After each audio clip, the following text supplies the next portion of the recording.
In the spring of the year, King Lot of Orkney and Lothian became the father of a son, born by his clever wife Morgause. Gwalchmai, they named him, their hawk of May. Gwalchmai grew to be a boy of quick wit and generous of heart. In his 12th summer, as he wandered down where the river meets the sea, he saw on the shoreline a beautiful young colt, shimmering white in the sunshine. He stopped in awe, then moved forward with his hand out, wanting only to touch that soft nose. But just as he reached out, a shadow fell between them, and he heard his voice of his mother saying, "Don't touch the pony." He pulled his hand away. "Why, mother?" "For this," she said, "my son, is a Kelpie, a water horse. He will entice you onto his back, where you will stick and never be free. Once he has caught you, he plunges into the water and pulls you down to your doom. Unless..." Just then, the colt ambled over and rubbed his head fondly, as horses will, against Morgause's shoulder. "Mother," said Gwalchmai. She nodded.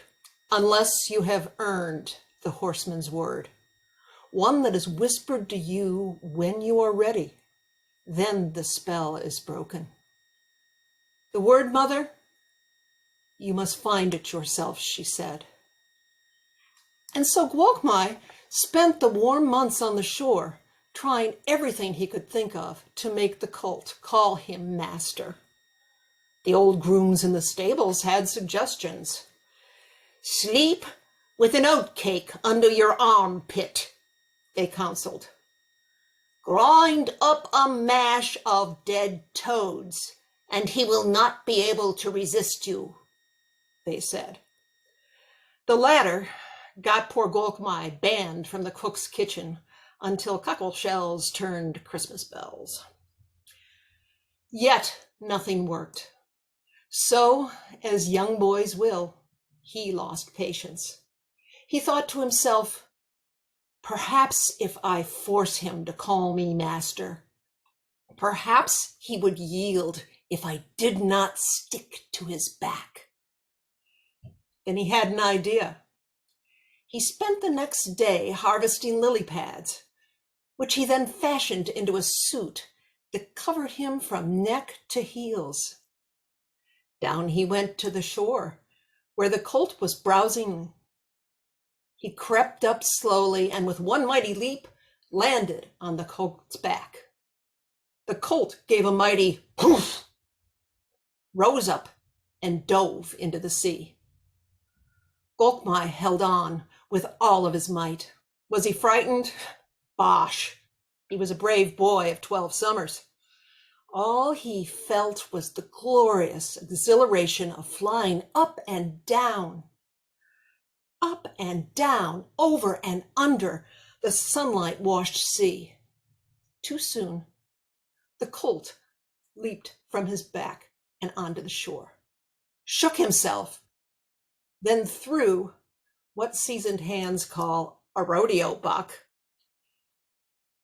and Gwalchmai flew out of his lily pad suit and onto the shore stark naked. Opening his eyes, he saw the colt and his mother looking down at him. His mother said, "All that work, all those toads, and still you have not learned." Then he caught his breath as the word came floating to him on a riffle of water. By the time the trees turned, that colt and Gwalchmai were inseparable. The spell was broken, for he learned the lesson of patience and earned the word respect. So they remained devoted companions as Gwalchmai grew to be a mighty knight of Arthur's Round Table. The colt came to be called Grand Collet. The more prosaic scholars say the name translates white and sturdy. Perhaps. But the more romantic know its true meaning. Its true meaning, they say, is boat. Thank you.